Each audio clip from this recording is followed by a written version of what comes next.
datang ke sini. Dari rumah mandinya aja udah hitung pahala. Langkah kakinya dihitung pahala. Sampai sini duduknya dihitung pahala. Walaupun sambil nyender, pahala. Bagi gua sama tembok. Iya. Boleh apa enggak? Boleh. Ini merupakan anugerah dari Allah Subhanahu yang nanti hidup kita berkah. Kelihatan apa itu berkah? Berkah itu ziyadatul khair, nambah kebaikan. Nih seperti contoh, malam hari ini kita berkah. Berkahnya apa? Biasanya kita nggak dapat makanan, nggak punya kue, tahu-tahu malam ini ada makanan. Alhamdulillah. Berkah apa enggak? Makan makanannya yang dimakan di pengajian enak apa enggak? Enak. Karena makanan yang dialami dalam pengajian yang nempel dengan maulid itu beda rasanya dengan makanan yang ada di luar. Dalam kitab Nikmatul Kubra Alal Alam dikatakan makanan yang ada di maulid yang di tempat pengajian itu kita makan dalam perut kita bergejolak. Minta ampun kepada orang yang makan. Karena apa? Karena kita makan makanan yang ada di tempat pengajian. Makanya kalau ada makanan di dalam kotak, makan Pak. Ya nggak usah pakai malu-malu. Nanti pisang saya di depan saya jadi lakuin gitu. Ya ada masing-masing jatahnya. Berkah. Saya punya cerita. Saya punya guru Al-Maqfur Abu Yaqi Haji Abdul Rahman Nawi. Dia orang Jakarta. Punya pesantren Alawati di Depok dan pusatnya di Tebet. Suatu ketika dia bikin maulid. Makannya pakai nasi kebuli. Nasi kebuli kan dari Timur Tengah. Dulu orang pakai makan nasi kebuli, lauknya apa? Daging kambing. Cuma kesini-sini banyak berubah nih. Ada yang kebuli pakai ayam. Malah kemarin saya di Sawangan nasi kebuli, makan berdua senapan. Tidak pas mau bagi dua dagingnya, pas saya tekan nyeblos, tahu ternyata. Ya di bawah tahu semur. Jadi kata kita beli daging hitam-hitam ya. Di Ciracas makan nasi kebuli bertiga, dagingnya panjang banget. Kata saya, wah ini daging panjang juga ya. Cuma di atas daging ada sambal. Ternyata terong dicabein. Ya Allah, maksain amat ya. Nah ini makan nasi kebuli pakai daging. Ada orang nggak mau makan, gitu tuh orang mau bunuh saya. Kamu nggak mau makan? Kamu ya, Pak Kiai, saya nggak mau makan. Memang apa? Karena saya punya darah tinggi. Orang kalau punya darah tinggi nggak makan nasi, nggak makan daging kambing ya. Padahal boleh, cuma caranya perlu tahu. Bapak punya darah tinggi, besok Idul Adha makan sate kambing boleh nggak? Boleh. Yang nanti makannya pakai timun. Itu timunnya makan, insya Allah aman. Timunnya makan. Benar nggak omongan saya? Benar, ibu-ibu juga begitu makan timun dia banyak, becek situ. Nah ini dia makan nasi kebuli sama daging kambing. Pas lagi makan, selesai dia temuin guru saya. Apa kata dia? Abu ya, alhamdulillah, saya punya darah tinggi, makan nasi kebuli pakai daging kambing, alhamdulillah saya aman, berkah. Gara-gara apa? Makan nasi yang ada di pengajian. Punya darah tinggi, makan kambing, berkah. Saya ceritanya tahu sampai situ doang, Pak. Sampai rumah kejadiannya saya nggak tahu deh itu. Apa dia digotong ya? Apa dibawa ke rumah sakit saya nggak tahu dah. Pokoknya makanannya berkah gitu. Makanya kalau ada makanan di pengajian dibawa pulang ke rumah boleh apa enggak? Udah boleh aja ini. Ya lu punya siapa? Ya boleh. Enggak sampai rumah kita kasih anak kita. Tujuannya buat apa? Biar anak kita demen sama pengajian. Insya paling keren ibu, bapak-bapak kalah. Kalau ibu-ibu mah kadang-kadang ya nggak bawa tas sendiri ya Pak. Dia nilai-nilai harus sampai. Ibu-ibu tuh, soalnya kan buat nggak keringet, cuma pilar dikit, ya kan? Kadang-kadang kalau bawa tas ada risol dimasukin aja nanti apa salah. Pulang mau di dari Al-Muflis nanya anaknya, mak dia pulang maulid dia. Kata bapaknya, mak ada nih buku risol buat lo. Dicobain sama bocahnya, mak kok risol Al-Muflis asem-asem dikit mak ya? Iya dicampur itu. Ya Allah, hebatnya ini. Kalau bapak tinggal aja udah. Itu lain bapak-bapak. Kalau ibu-ibu makan di mana aja pasti ingat sama bapak-bapaknya. Betul gak? Betul bu?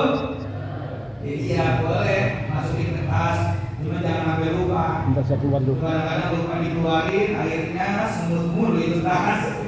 Boleh aja. Insya Allah yang nanti berkah. Peringatan di Surah Al-Mi'raj nanti udah disampaikan sama guru kita, sama Kiai Jimyati Badul Zaman.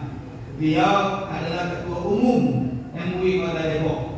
Kebetulan saya di bawah naungan beliau. Saya ketua pendidikan kader ulama MUI Kota Depok. Salah satu hikmah yang kita bisa ambil dari Surah Al-Mi'raj apa? Yang belum dia sampaikan, saya sampaikan. Ternyata Mi'rajnya Nabi Muhammad dari Masjidil Haram ke Masjidil Aqsa dan di Sidratul Muntaha, ulama sepakat terjadinya Isra wal Mi'raj adalah amul khaz, di tahun kesedihan. Kenapa di tahun kesedihan? Karena pada tahun tersebut Nabi Muhammad SAW ditinggal oleh dua orang yang begitu membela dalam dakwahnya. Siapa? Pamannya dan istrinya. Nabi sedih, dihibur oleh Allah, naik ke Sidratul Muntaha untuk mendapatkan perintah sholat. Artinya apa?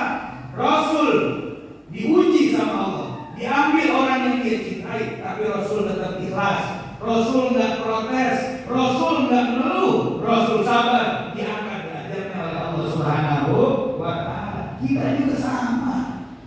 Kita kalau mau diangkat derajatnya oleh Allah Subhanahu wa Ta'ala harus sabar dalam menimpa ujian. Makanya kalau kata saya, orang yang hebat bukan orang yang berani mati.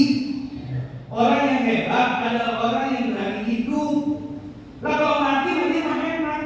Ada pakai bayar BPJS, ada pakai bayar listrik. Nah kita yang hidup. Makanya orang yang hebat adalah orang yang hidup. Ujian yang ada dalam diri kita hadapi penuh dengan kesabaran. Kenapa? Sekarang orang sabar udah hilang, Pak. Orang banyak marah-marah. Orang kadang-kadang marah itu kan kadang-kadang orang marah akan hilang. Orang serakah agamanya hilang. Orang datang ke masjid marah-marah. DKM jam berapa ini? Sholat Jumat udah jam 11, pintu masih dikunci. Buka dong.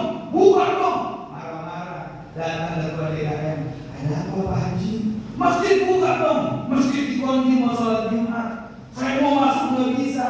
Maaf Pak Haji, bukan dikunci, pintunya digeser. Pantes saya gini-gini nggak bisa. Ya kan, gara-gara marah. Kita bukan cuma jamaah.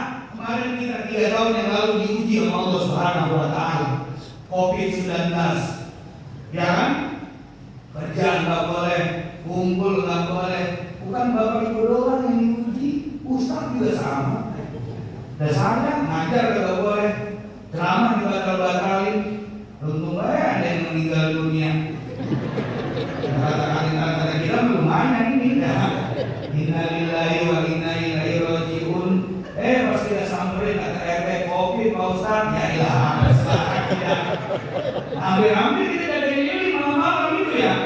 Kita diuji sama Allah Subhanahu wa Ta'ala. Tapi alhamdulillah sekarang udah nggak ada. Mudah-mudahan sehat semuanya. Ibu-ibu kelihatan sehat semuanya. Kalau penyakit yang terlalu lama dari tempat duduknya. Yang bangun pantat duluan, adik.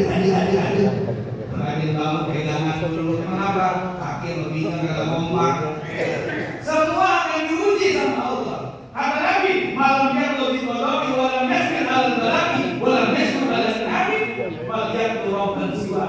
Kalau nggak menerima dengan kata Tuhanku, nggak sabar akan ujianku, nggak bersyukur atas nikmatku, silakan keluar dari dunia ini.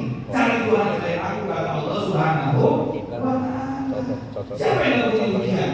Semua punya masalah. Jangankan bapak, saya aja jadi ustaz, jadi mubalik, kadang-kadang diuji sama jamaah.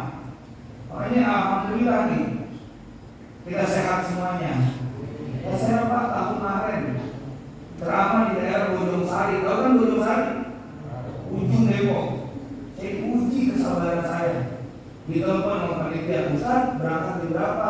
Habis maghrib. Kagak sampai Pak Ustaz, malam minggu jalanan macet. Udah Pak Ustaz, kita ada jamaah kerja di BNL aja, kita Pak Ustaz saya jemput aja. Jadi begitu. Dan yang punya jalanan daerah aja kan, otak saya udah mikir, wah ini mobilnya patroli nih, keren ini. Udah. Datang habis maghrib ketok pintu. Assalamualaikum. Salam.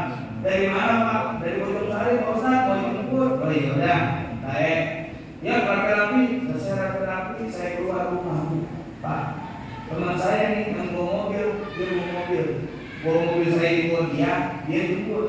Saya tanya sama supir yang dari jemput daerah aja, Pak, kita naik mobil siapa? Bisa naik mobil saya aja cepetan, mobil urusan alamat. Dia begitu.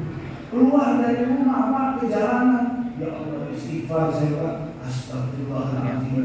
Saya dijemput pakai ambulan. Demi Allah itu bukan yang bohong saya. Dalam hati saya, kalau kagak taikin jauh-jauh jemput, kagak ditaikin mobil beginian, akhirnya dibuka Pak, grenek mobilnya kan dari pinggir pintunya. Silakan naik Ustaz. Ya naik kan. Sambil naik saya sambil pikir,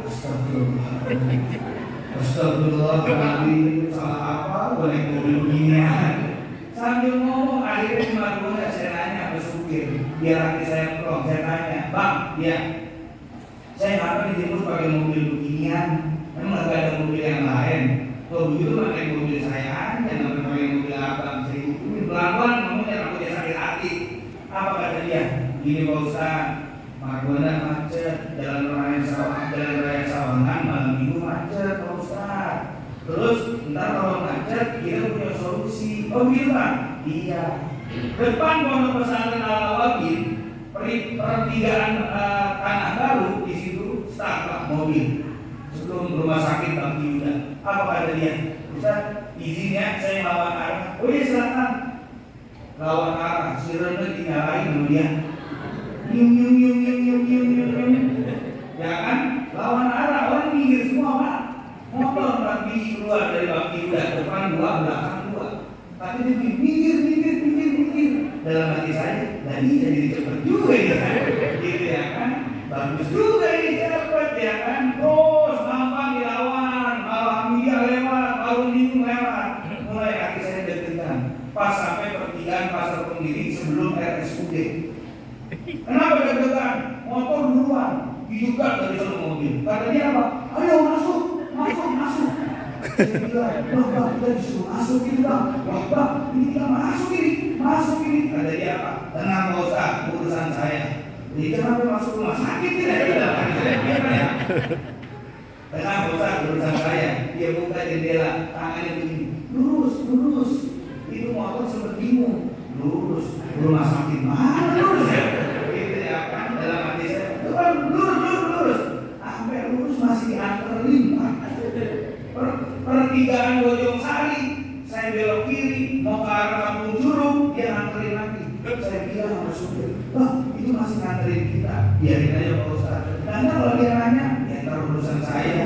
Kamu gimana jawabnya? Ya saya tinggal ngomong aja bahwa orang sakit selesai. Dalam hati saya, pas saya